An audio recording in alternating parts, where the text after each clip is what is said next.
You're listening to the Limitless Leadership Podcast, the podcast designed to help automotive repair shops learn how to lead, coach, train, and manage their team better by sharing proven techniques and thought-provoking interviews from industry leaders. Are you ready to transform your leadership skills by tapping into unrecognized potential to achieve limitless results? Let's get ready for liftoff. It's time to go from great to greater. Here's today's episode. All right. Hello, everyone, and welcome back to the Limitless Leadership Podcast. Before we get started, don't forget to subscribe to this podcast. And if you like what you hear, please leave a review. And by the way, I know you're going to not only like what you're going to hear, but you're going to love what you're going to hear from today's guest. Every time that a review comes in, it allows us the opportunity to reach more people and build more leaders. And speaking of leaders, I'm joined by an incredible leader today. Our guest is the GM, the general manager of multiple locations within an incredible organization that holds a very special place in my heart. He's also a husband, a father, and I'm blessed to call him a friend of mine. Our guest today is Kevin Peak of Christian Brothers Automotive. Kevin, thanks for being here, man. Hey, man, I appreciate you having me. I've been looking forward to this for quite some time, and I'm glad it worked out. Husband celebrating 20 years this year. My beautiful wife, my best friend, 3 kids that are growing up, and just loving watching them grow up and be alongside them. And obviously, my other passion is my career. And so absolutely, I'm so happy to be here. Well, I'm glad you're here too. I've been excited for this episode as well. This episode is going to be quite heavy on connection and the importance of connection. And you and I have talked about connection and the importance of it for quite some time now. You and I work together on a pretty frequent basis, and we know that connection creates engagement, and engagement increases performance. And so before we get into today's episode, which is all about connection, introduce yourself to the audience. I know you just shared husband, father, and you're passionate about your career and what you do. Let's talk about what you do and how you do it. Yeah. So I oversee multiple locations here in the Dallas area with Christian Brothers. Come alongside our store directors with weekly calls, weekly visits, our coffee talks, our one-on-ones. Came to Christian Brothers because I just wanted something different. I spent 16 years in the furniture industry, and it started affecting me on the personal side. And I knew I needed to come closer to God. I needed to be a better husband, better father. But I just wanted to grow myself. And that brought me to Christian Brothers. And how long have you been with Christian Brothers? Going on 5 years. Going on 5 years. So prior to jumping into the automotive repair industry, you were in the furniture industry. I guess that's an industry, right? The furniture industry. What prompted or how'd you get connected with Christian Brothers? Yeah, so that's kind of an interesting one. So my testimony's kind of crazy. So I lived in Iowa most of my life. Lived in a small town, absolutely amazing company. But we knew that my responsibility as a dad was to provide the opportunities for my kids. And I knew that I wasn't going to be able to do that in a small town. There wasn't a whole lot of opportunities. And so my wife and I, Christina, we looked around and we had some family here in the Dallas area. I flew in and looked at the community, looked at everything, looked at the schools, and prayed about it and found that this was where we wanted to ultimately raise our kids. And then it had everything that we wanted for ourselves as a couple, for ourselves personally, and for them. Transition to Nebraska Furniture Mart. That's the big guy in the furniture industry, and it was an incredible experience. Met some wonderful people, but it did the opposite for me as a person. I worked a whole lot of hours. And that helping was wasn't necessarily what I was looking for. It wasn't as fulfilling that I wanted, wasn't the fulfilling need that I wanted. And it took me away from church. That's a big deal for me, is to make sure that my kids grow up and with church, going to church every weekend. It's our refueling, right? For Christina and I. And you could sense it, you could feel it over the year that I was at Nebraska Furniture Mart, and I just knew I needed to change. During COVID, that whole time, it made you kind of think about things. And I applied for Christian Brothers, and I said, I don't know anything about the automotive world. I know zero, and that's probably giving myself credit. But what I do know is that I love people. I love helping people, coming alongside people, love serving people, and I know how to sell. I know how to come alongside them, and I think we say sales, but it's really educate, partnership with the client. And I just said, man, I just want a chance. And through a few interviews, Aaron brought me on, and whatever he saw in me was an incredible gift. It's been a blessing ever since. And here I am 5 years later, being able to pour into people. I would have never seen this 5 years ago, and I'm absolutely, truly blessed. Love to hear that, Kevin. Well, I can tell you, we all see it in you. The same thing that Aaron saw in you 5 years ago, we all see it in you today, and you keep on growing and keep on evolving. And the amazing thing is that you get to still serve people in an incredible organization who really has a heart for service anyway.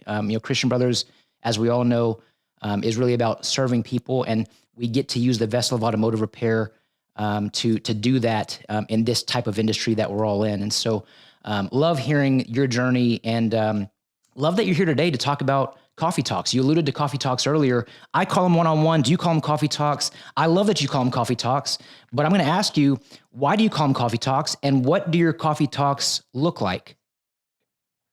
Yeah. So coffee talks, it wasn't supposed to be a name.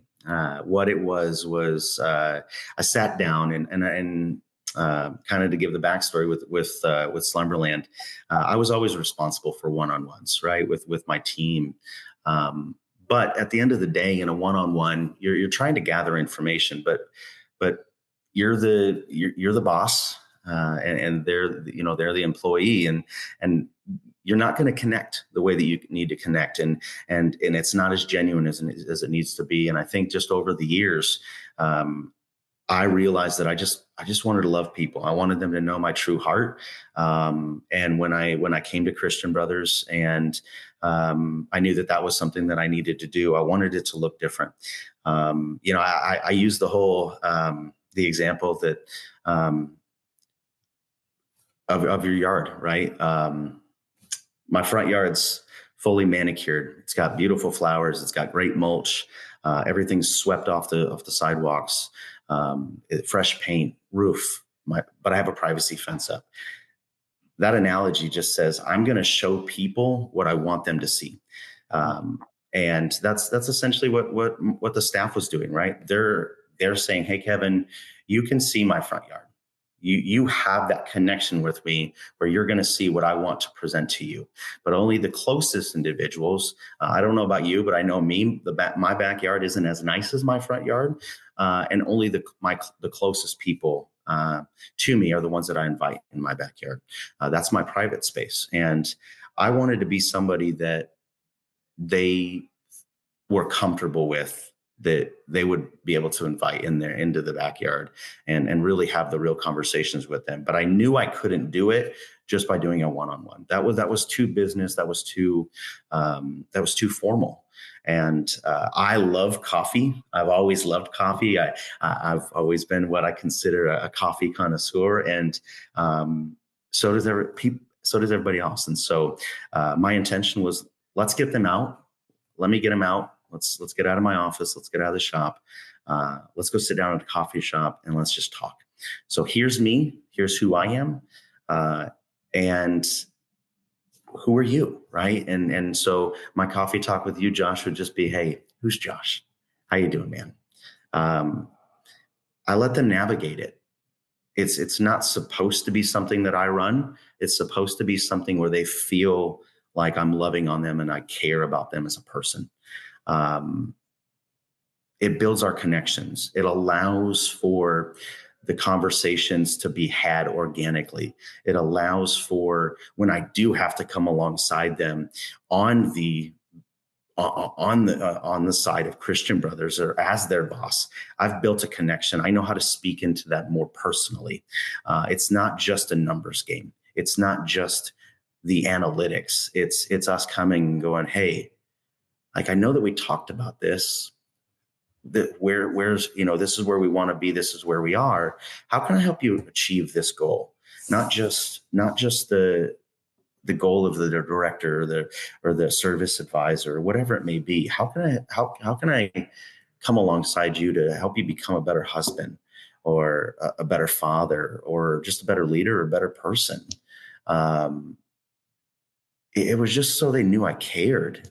And I think that that's missing. I know it missed, I've been in multiple places. I've been in multiple jobs where but we talked and it was just business, man. It was just business.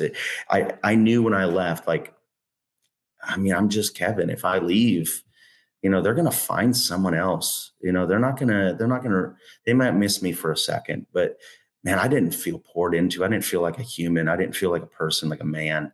And I don't want somebody to leave a conversation that I had with them where they didn't feel like they were the most important person to me at that very minute.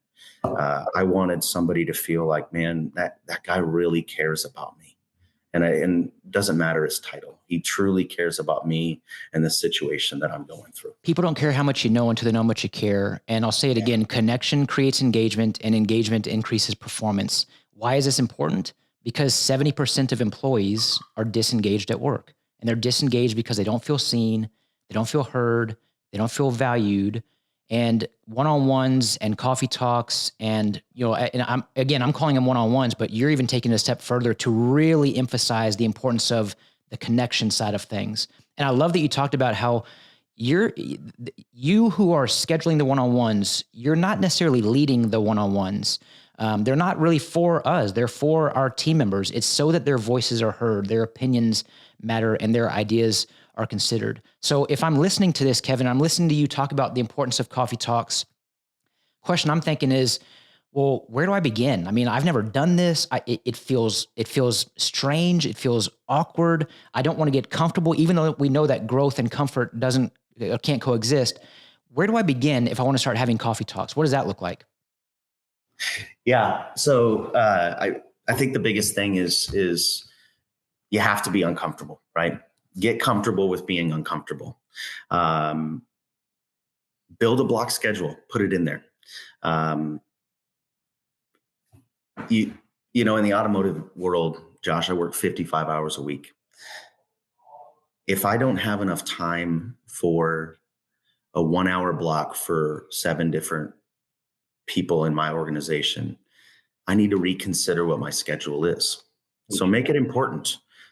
Take something off, remove time, say no to something else so you can say yes to this, because this is going to have a greater impact on them. It's going to have a greater impact on you. It's going to have a greater impact on the business that we're in, rather than just the numbers conversation. So I would say first step, Josh, is plan it, stick to it. When I've stuck to it, it matters. The times in the past where I've said something came up, that had negative effects as well, because they look forward to it. And truthfully, Josh, I look forward to it. So plan it. Love it. And so, it costs employers 6 to 9 months of a team member's salary to replace them. I'll ask you, Kevin, since you started the coffee talks, I know you started this a while back.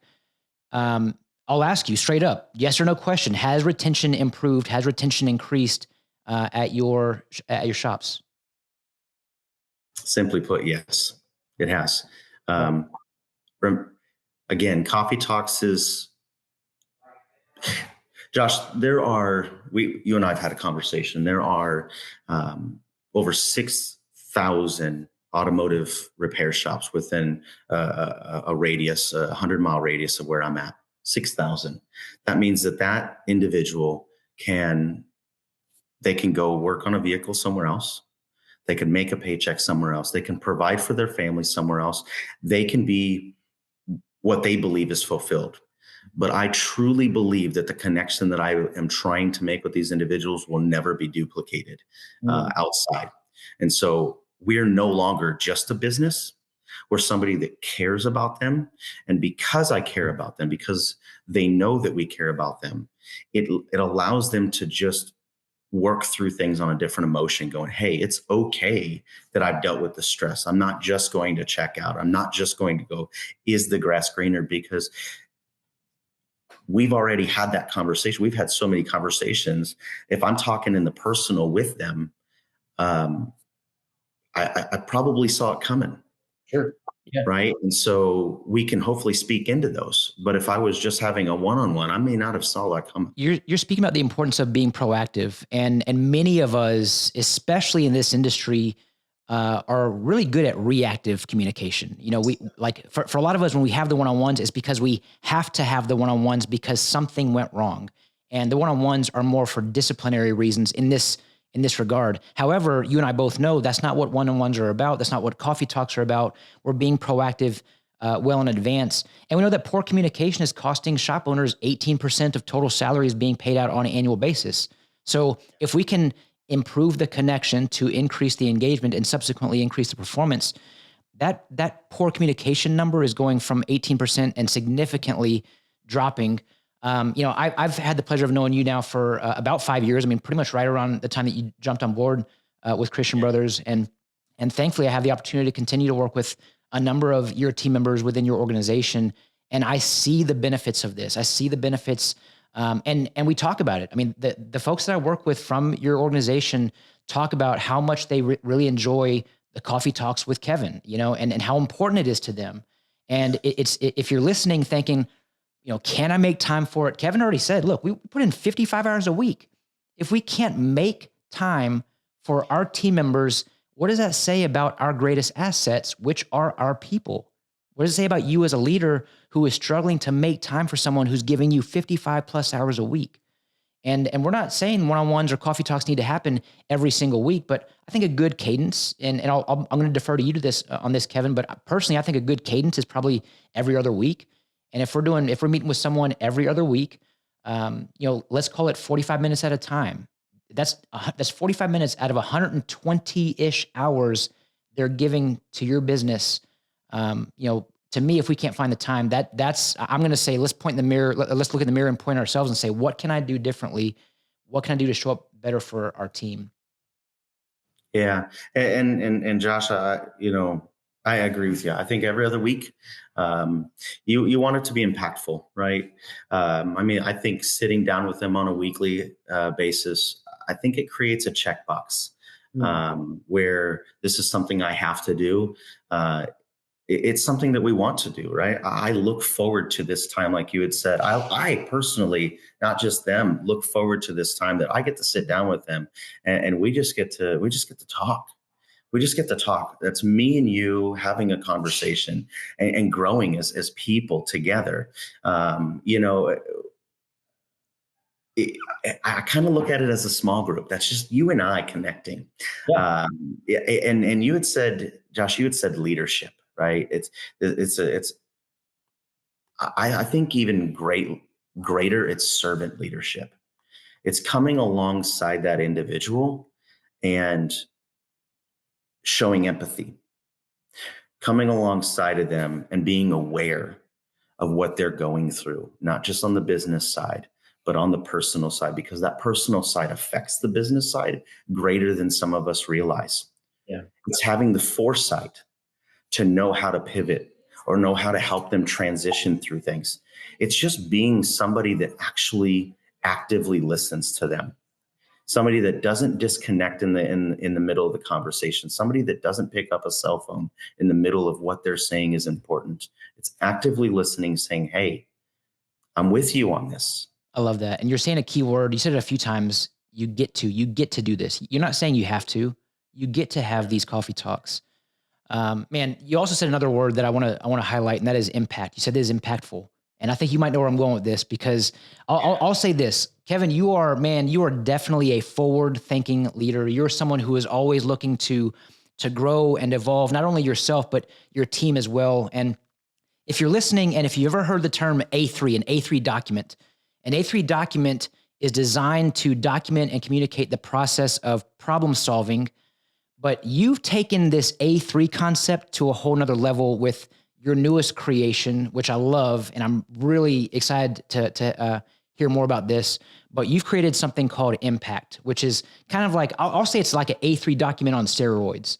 And so could you speak to what Impact is and how you're utilizing it within your organization? Yeah. So impact is an acronym. It's identifying metrics, progress, accountability, coaching opportunities, and trends.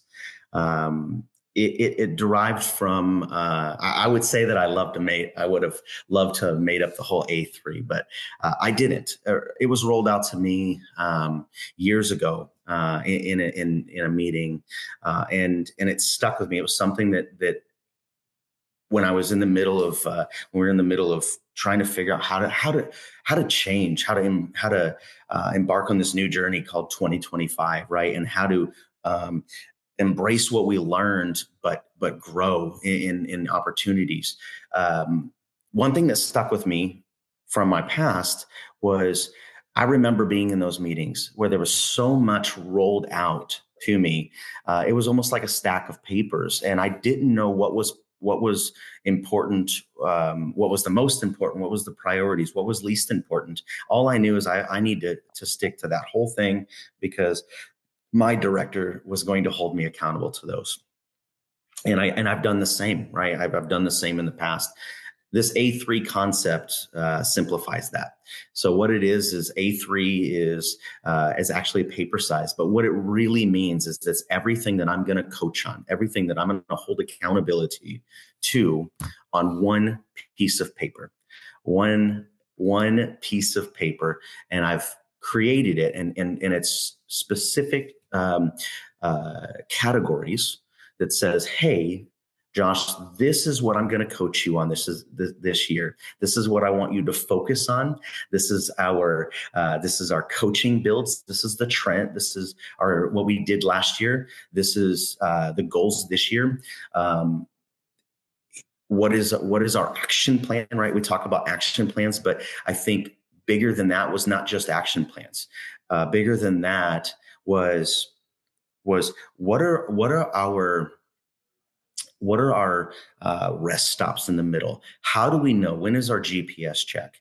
When do we know that we're heading the right direction, right? And so we have those targeted focuses where we can say, okay, hey, we've gone this way. Let's stop. Let's reevaluate. Make sure that we're on the right path. But essentially, this impact form is a one piece of paper that is laid out very simply, very easy to understand. That says, "Hey, Josh, I'm going to come alongside you this year. This is everything that we're gonna discuss. This is everything that I'm looking at to grow you, to grow your team, to grow the business. Nothing more, nothing less.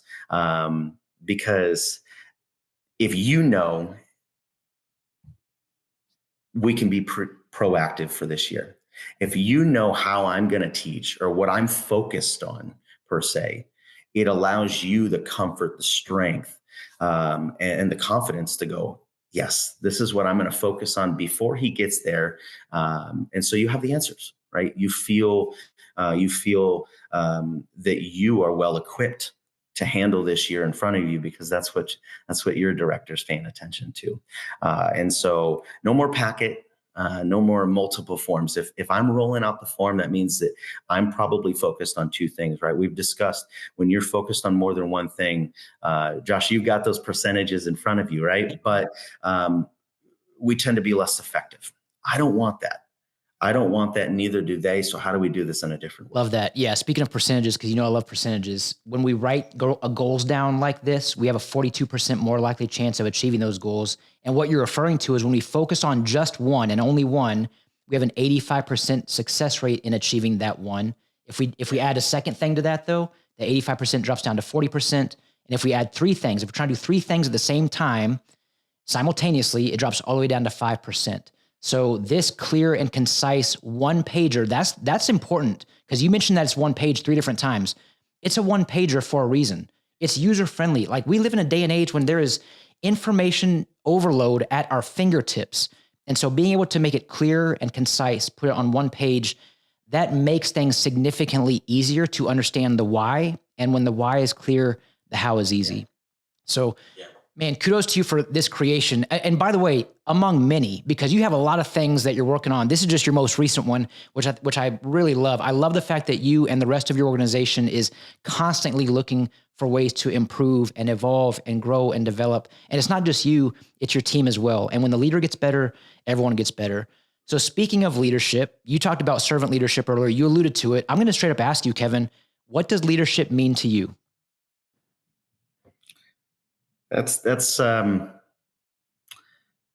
harder one, Josh.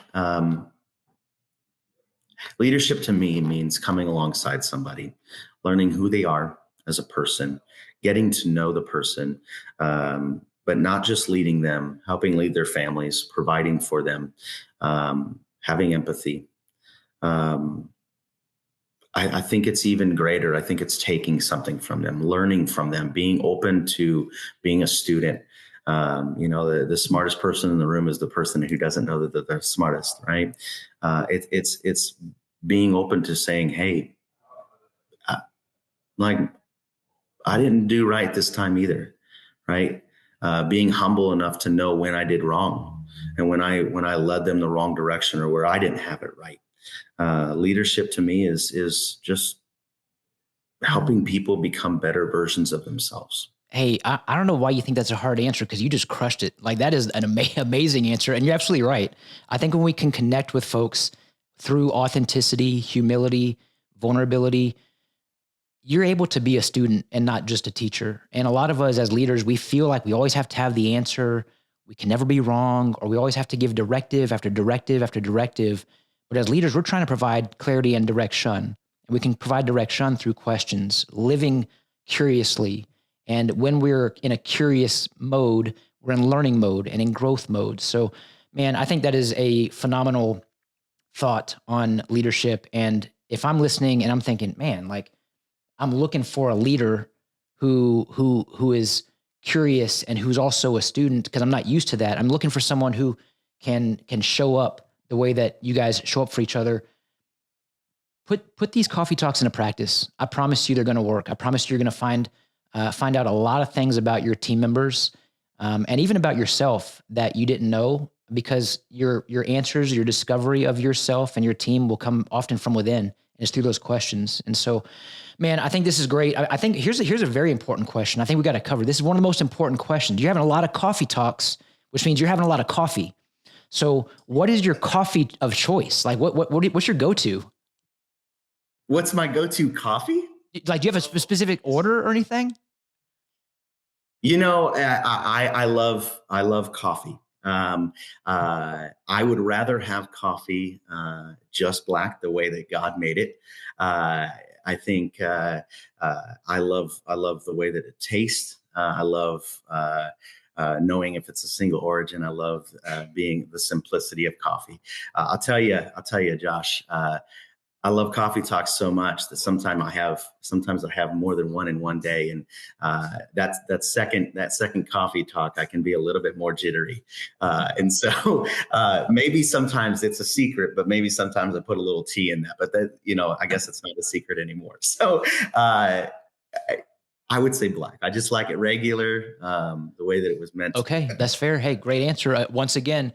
Okay, another important question. So if you're listening to this episode, it is airing at the very beginning of February, which means we're only a few days away from the Super Bowl. And this year, the matchup is with your beloved Chiefs, Kevin. Yes, I know, folks. If you're stopping listening to this episode right now, I completely understand.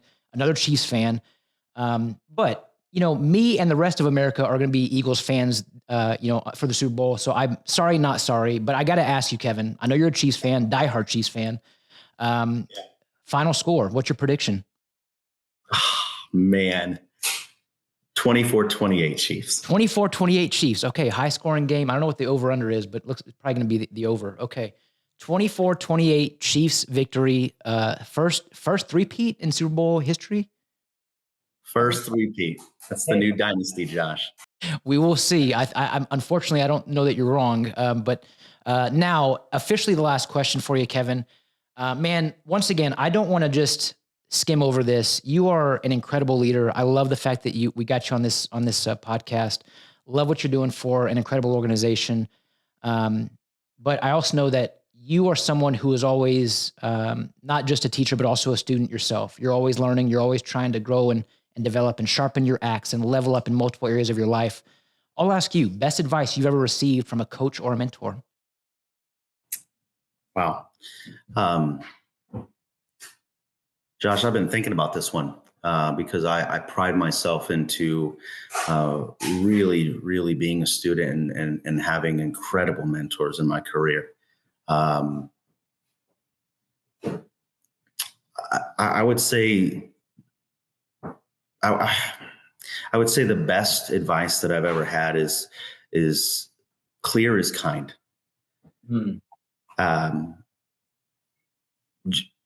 Just be clear with them. Give them their expectations. Lay them out as simple as you can. Make it something that's truly obtainable. Make it something that if they didn't reach their goal or reach that expectation, they knew it. I think it's just as clear as you possibly can. Love it. And I could not agree more. If you've listened to this episode or this podcast before, you've likely heard me say multiple times, we get to create two things so that we can provide two things. We get to create safety and trust so that we can provide clarity and direction. And that clarity is what you're describing. Kevin, any last words, my friend? Josh, I will tell you,